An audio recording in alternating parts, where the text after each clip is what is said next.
Pangsanlibutang ulat.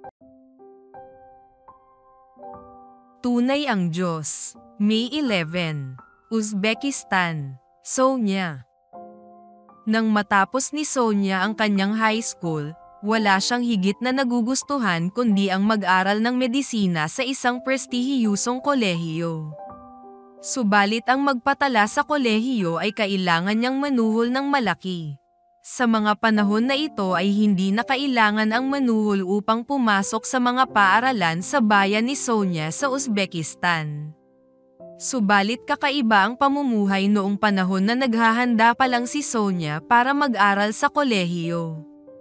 Sinabi ni Sonia sa kanyang ama ang tungkol sa kanyang hangaring mag-aral ng medisina sa kolehiyo. Ngunit sinabi niya sa kanyang tatay, "Hindi ako magbibigay ng suhol." Kaya, nagpasa si Sonia ng aplikasyon sa kolehiyo at umasa ng pinakamabuti. Habang nalalapit na ang pagtatapos ni Sonia sa high school, ikinwento niya ang kanyang pangarap sa kanyang mga kaklase, kaibigan at mga guro. Parang gusto nilang itanong kay Sonia ang parehas na katanungan. Nakaipon ka na ba ng perang panuhol? Tumaas ang pangamba ni Sonia. Alam niyang buo na ang isip ng ama. Higit sa lahat, wala siyang perang panuhol at hindi gumagawa ng paraan ang kanyang mga magulang para mangutang ng pera sa mga kamag-anak o kaibigan. Nanalangin lang siya sa Diyos na tulungan siyang makapag-aral ng medisina. Nanalangin din ang ina, na nagtatrabaho bilang guro sa paaralan. Hindi sigurado si Sonia kung ano ang iniisip niya. Sumasamba siya kasama ng kanyang mga magulang sa Adventist Church simula pa ng bata siya, ngunit hindi siya kumbinsido na tunay ang Diyos. Tama bang manalangin lang at maghintay? Tanong ni Sonia sa kanyang nanay. Sumagot ang nanay niya, "Kailangan mong maghanda para sa college entrance exam at magpapatuloy tayong manalangin." Nagulat si Sonia. Parang sinasabi ng ina na kailangan niyang samahan ng pagsisikap ang panalangin. Kaya nagsimula siyang mag-review. Subalit ang petsa ng pagsusulit ay hindi pa niya alam. Nang kanya kasing ibigay ang college admission forms, nakita niyang wala pang nakatakda na petsa. "Tatawagan ka namin," ang wika ng admin ng kolehiyo.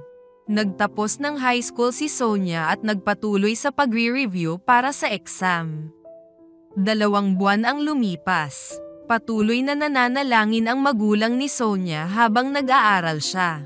Ngunit wala pa ring tawag mula sa kolehiyo. Sa wakas, malapit nang matapos ang summer o bakasyon, tumawag si Sonia sa kolehiyo upang tanungin ang petsa ng exam.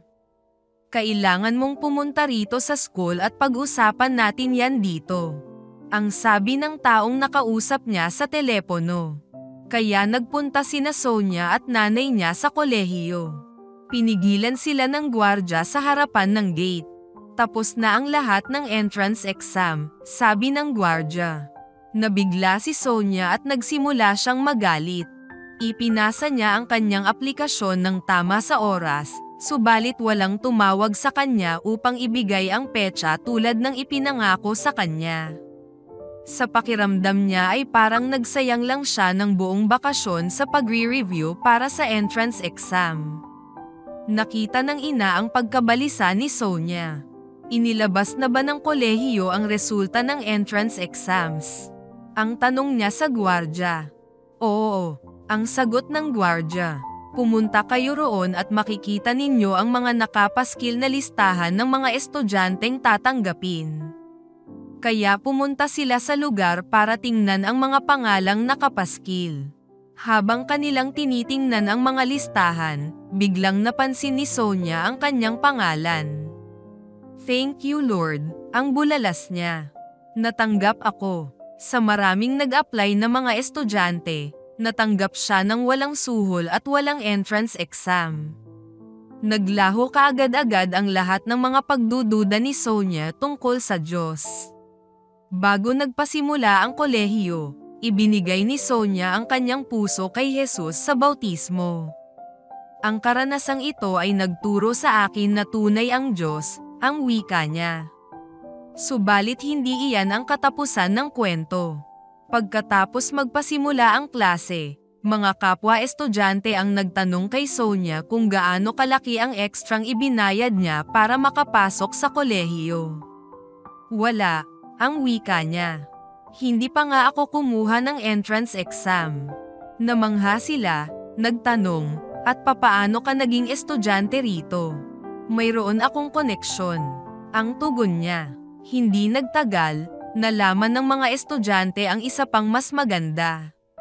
Nalaman nilang ang Diyos ang tanging koneksyon ni Sonia. Ang ilan sa kanyang mga kaklase ay gustong malaman ang marami pa tungkol sa kanyang paniniwala, kaya bumuo si Sonia ng Bible Study Group. 3 sa kanyang kaklase ang ibinigay ang puso kay Jesus at nabautismuhan. Ngayon, sinisikap ni Sonia na magkaroon ng pagkakataon sa bawat araw na ibahagi ang kanyang pananampalataya. Ang Diyos ay tunay.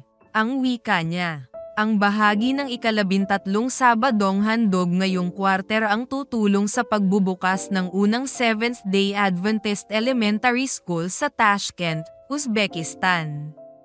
Salamat sa inyong panukala ng masagana at malayang handog sa ika-29 ng Hunyo.